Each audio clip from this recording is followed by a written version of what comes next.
చంద్రబాబు తీరుపై తెలుగుదేశం పార్టీలో ఇప్పుడు బగ్గుమంటున్నాయి విభేదాలు. తాజాగా పుట్టపర్తి టికెట్ ఆశించి భంగపడ్డ నిమ్మల కిష్టప్ప తెలుగుదేశం పార్టీకి గుడ్ బై చెప్పే ఆలోచన చేస్తున్నట్టు తెలుస్తుంది. మాజీ మంత్రి పల్లె రఘునాథ్ రెడ్డి కోడలు సింధూరారెడ్డి పుట్టపర్తి టికెట్ ఖరారు చేశారు.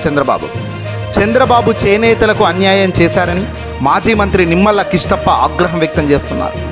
గోరంట్లలో తెలుగుదేశం పార్టీ కార్యకర్తలతో సమావేశమైన నిమ్మల కిష్టప్ప ఇండిపెండెంట్గా పోటీ చేయాలా లేదంటే అధికార పార్టీ వైఎస్ఆర్సీపీలోకి వెళ్ళాలా, ఏం చేయాలి అనే దానిపై ఇప్పుడు తర్జన భర్జన పడుతున్నారు.